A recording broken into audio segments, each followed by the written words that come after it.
पार कर लें, चाहे प्री कर लें, तो आपका कॉन्फिडेंस लेवल बढ़ जाता है। इस वक्त जोधपुर शहर के तमाम श्रोता जो यूथ हैं आपको सुन रहे हैं, आईएएस की परीक्षा के लिए किस तरह तैयारी करनी चाहिए और कैसे करनी चाहिए, ये बताइए आप। सर आजकल ये इंफॉर्मेशन टेक्नोलॉजी के जमाने में बिल्कुल आई थिंक बहुत ज्यादा इंफॉर्मेशन अवेलेबल है ऑनलाइन, और आजकल सभी के पास मोबाइल, लैपटॉप, इंटरनेट की सुविधा उपलब्ध होती है। तो मेरे हिसाब से उनका बेस्ट फायदा उठाना चाहिए बिना किसी डिस्ट्रैक्शन के। तो मेरे लिए भी ये बहुत फायदेमंद साबित हुआ। तो सारी स्ट्रैटेजी सब ऑनलाइन है। तो शुरू करने के लिए मैं कहूंगी कि आप बेसिक नोट, बेसिक जो ये एनसीईआरटी की किताबें हैं उनसे स्टार्ट किया जा सकता है। फिर बहुत बेसिक बुक्स हैं जो सभी जगह उनकी इंफॉर्मेशन अवेलेबल है, वो उनसे आप स्टार्ट कीजिए। उसके बाद न्यूज़पेपर रेगुलर टाइम पे पढ़ते रहना चाहिए। यूट्यूब पे बहुत सारे चैनल्स हैं जो फ्री में न्यूज़पेपर कैसे पढ़ते हैं और उनकी जो पूरी समरी है वो देते हैं। तो ये सब करके, और उसके बाद में आप टेस्ट सीरीज लगा सकते हो, वो भी फ्री में ऑनलाइन अवेलेबल रहती हैं। आप उनका प्रिंट आउट निकलवा के घर पे ही टेस्ट सॉल्व कर सकते हैं। तो मेरे हिसाब से आज के टाइम में तैयारी करना बहुत इजी हो गया है। आप अगर कहीं गांव में भी रहते हैं तो भी सारी सुविधा आपके एक फोन में उपलब्ध रहती है। बिल्कुल, इस फोन के जरिए आप पूरी दुनिया का ज्ञान है जो हासिल कर सकते हैं। और जो भी तरीका है वो जितने आईएएस क्लियर लोग हैं उनके इंटरव्यू और उनकी बातों से आप मोटिवेट हो सकते हैं। पर ये बताइए कि आपने बीए तक की पढ़ाई की या पीजी किया किसी विषय में? सर मैंने एमए किया है। एमए किस में किया? पॉलिटिकल साइंस में। सर आपकी एजुकेशन कहाँ से हुई? राजस्थान से हुई या आउट ऑफ राजस्थान हुई, दिल्ली? क्योंकि दिल्ली विश्वविद्यालय और आईएएस का बड़ा ही कॉम्बिनेशन हम लोग सुनते हैं। विद कलेक्टर बनने के लिए, आईपीएस बनने के लिए दिल्ली की किसी यूनिवर्सिटी में पढ़ना जरूरी है, क्या मानती हैं? सर मेरा जो 12th क्लास तक की स्कूलिंग है वो सेंट मेरीज कॉन्वेंट अजमेर से हुई है। और उसके बाद मैंने भी दिल्ली विश्वविद्यालय से ऑनर्स किया है पॉलिटिकल साइंस में, इंद्रप्रस्थ कॉलेज से। उसके बाद फिर मैंने एमए किया है दयानंद सरस्वती यूनिवर्सिटी अजमेर से। तो मैं 3 साल दिल्ली रही हूँ अपने ग्रेजुएशन के लिए। तो डेफिनेटली आप अच्छे कॉलेज में पढ़ते हो तो वहाँ पे आपको बहुत अपॉर्चुनिटीज और स्कोप मिलता है, आपकी पर्सनालिटी डेवलप होती है। आप बहुत अपने सीनियर से भी मिलते हो जो ये परीक्षा के अंदर प्रिपरेशन कर रहे होते हैं, तो बहुत अच्छा गाइडेंस, मार्गदर्शन मिलता है। तो ये सब खासियत है एक अच्छे यूनिवर्सिटी की, कॉलेज की। लेकिन जैसा कि मैंने कहा कि ये सब लिमिटेड नहीं है। अगर आप दिल्ली नहीं भी जा पाए हैं तो आज के टाइम में, स्पेशली ये पिछले 2-3 साल में, आई थिंक सारी इंफॉर्मेशन, सारी गाइडेंस, सब सुविधाएं आपके फोन में एक गांव में भी अवेलेबल हो सकती हैं। तो ऐसा आज के टाइम में वो डिवाइड ब्रेक हो गया है कि आपको तैयारी करने के लिए दिल्ली ही जाना पड़ेगा या दिल्ली यूनिवर्सिटी के लोग ही निकालेंगे, तो लेकिन वो अब उतना नहीं है। हाँ, होता यह है कि जब तक हम किसी कॉलेज में पढ़ते नहीं है, दोस्तों के साथ इंटरेक्ट नहीं करते, तो इंटरव्यू का जो बहुत बड़ा पोर्शन है वो रह जाता है। ये मान लिया मैंने, प्री और मेन के लिए आप कहीं भी पढ़ सकते हैं, लेकिन एक विद्यार्थी जो जोधपुर यूनिवर्सिटी या यूं कहें कि भाई राजस्थान की किसी कॉलेज में पढ़ा तो उसका दायरा अलग है, और दिल्ली में जाने के बाद बहुत सी कोचिंग है, बहुत सारे जो अटेम्प्ट किए हुए विद्यार्थियों से मिलते हैं, तो कई तरह के अनुभव जो है वो शेयर किए जाते हैं। परी एफएम सन सिटी चैनल पर इस वक्त हमारे जोधपुर के श्रोता आपको सुन रहे हैं। गाने पसंद करती हैं वैसे आप? जी सर। पुराने नए? सर मैं थोड़ा मोटिवेशनल सॉन्ग्स सुनना पसंद। चलिए, आपके जो दिल के सबसे करीब गीत है वो बताइए, वो हम अपने श्रोताओं को सुनवाएंगे। सर लक्ष्य का जो टाइटल सॉन्ग है वो काफी मोटिवेशनल रहता है। जी, लक्ष्य फिल्म का। पर लगभग कितना पढ़ना पड़ता है? कहते हैं ना आईएएस बनने के लिए बहुत पढ़ना पड़ता है। कितने घंटे पढ़ने? देखो कोई लिमिट तो है नहीं, लेकिन फिर भी जैसे आपने तैयारी की, कितने लगभग अनुमान? सर मेरा थोड़ा जैसा कि मैंने कहा कि तीसरा अटेम्प्ट था ये। तो उसमें घंटों में भी बदलाव आता रहता है। शुरू में काफी तैयारी करनी पड़ती है क्योंकि बहुत सारे सब्जेक्ट्स हैं। आप हिस्ट्री, ज्योग्राफी, इकोनॉमिक्स, पॉलिटिक्स, मतलब सब कुछ है। तो सब कुछ है, सारा पढ़ना पड़ता है। जी, आपको मतलब वो घंटे देने पड़ते हैं ये सारे सब्जेक्ट कवर करने के लिए। तो शुरू में काफी रहते हैं, जैसे 7-8 घंटे आपको नियमित तौर पे देने होते हैं।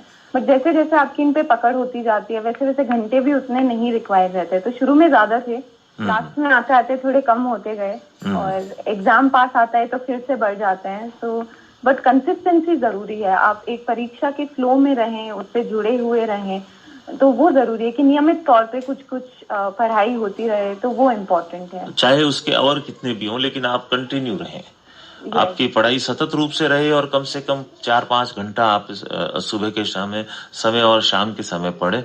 परी, भारतीय प्रशासनिक सेवा में आने के बाद कई तरह के उत्तरदायित्व आप पे आते हैं। खासतौर पर आप एक महिला हैं, और राजस्थान में महिलाओं की स्थिति है, ठीक है, या अब जो ग्रामीण क्षेत्र की बच्चियां हैं वो पढ़ लिख कर आगे बढ़ रही हैं, कई तरह की नौकरियों में भी आ रही हैं। आप क्या सोचती हैं कि अगर आपको मौका मिले तो आप क्या खास बदलाव लाना चाहेंगी बालिका शिक्षा में? जी सर, बालिका शिक्षा के लिए एक तो सरकारी बहुत सारी योजनाएं हैं। जैसे हम जब प्रिपेयर करते हैं तो हम बहुत सारी पढ़ते हैं, लेकिन इतने एजुकेटेड होने के बाद भी हमें उनके बारे में अवेयरनेस नहीं रहती है। तो मेरे हिसाब से सबसे पहले तो अवेयरनेस की, इतनी स्कॉलरशिप है, और जैसे स्कूटी वितरण है, और पैसे भी दिए जाते हैं, फाइनेंशियल हेल्प करी जाती है। बिल्कुल, 11वीं-12वीं के अंदर नगद पुरस्कार भी है। जी जी, तो उसकी थोड़ी जागरूकता पैदा करनी चाहिए, ताकि हर वो बालिका जिसको उसकी जरूरत है या वो फायदा उठा सकती है, उस तक ये पहुंचे। बहुत लोग नहीं उठा पाते हैं।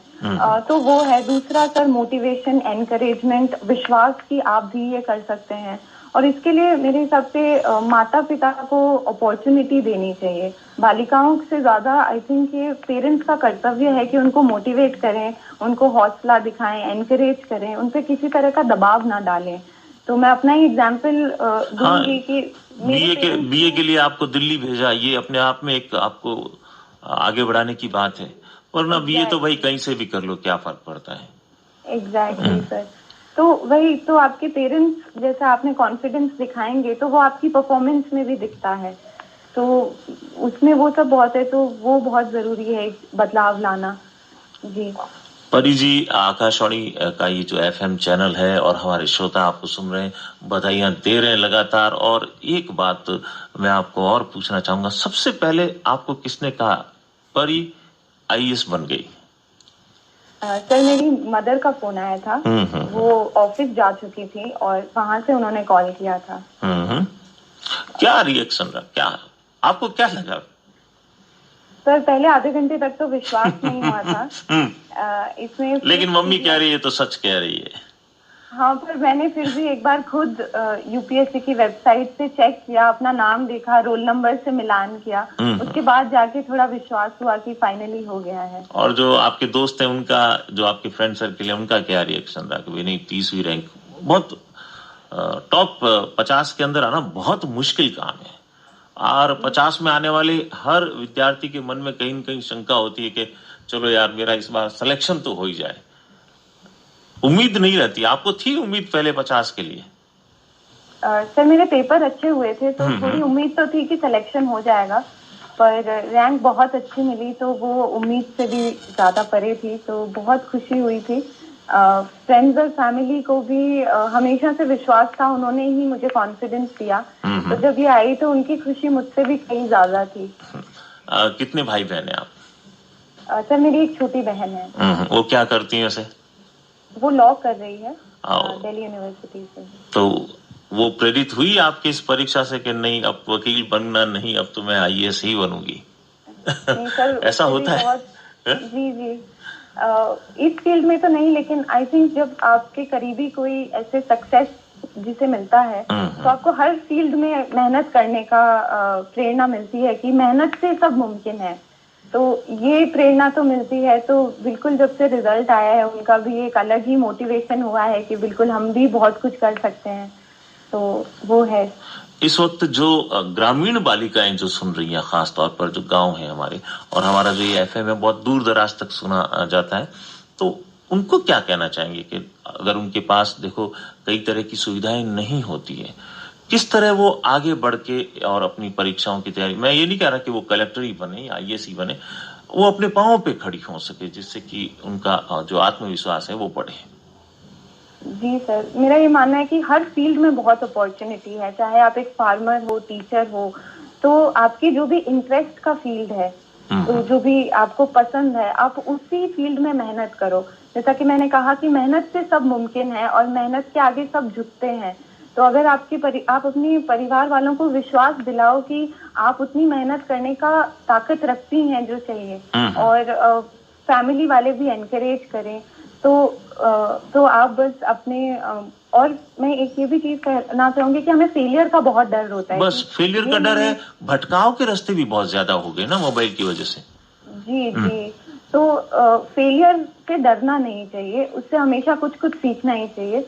मेरा खुद अनुभव है कि पिछले 2 बार में नहीं हुआ, लेकिन अब हुआ, क्योंकि वो फेलियर आपको बहुत कुछ सिखाता है। और असली मायने में अगर आपकी मेहनत सच्ची है और मन में ईमानदारी है, तो कोई फेलियर नहीं होता है। सब एक्सपीरियंस आपको बहुत कुछ सिखाता है, तो उससे डरना नहीं चाहिए। अगर सच्ची मेहनत है तो कहीं ना कहीं कुछ ना कुछ अच्छा जरूर होगा, आप एज अ पर्सन ग्रो जरूर करेंगे।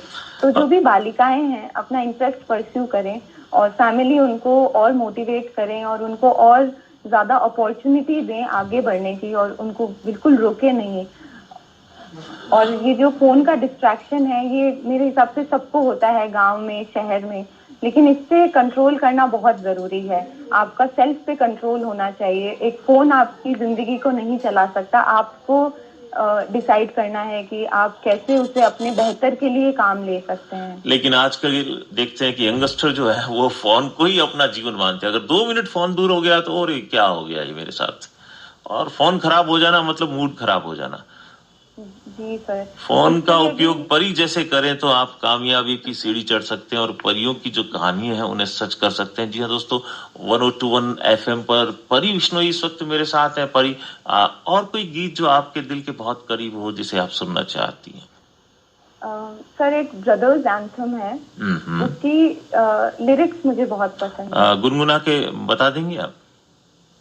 सर, मेरी आवाज उतनी नहीं, अच्छी है, आपकी आवाज बहुत अच्छी है। तो जी सर, वो तो मैं माफी चाहूंगी गुनगुनाने के लिए। जी जी।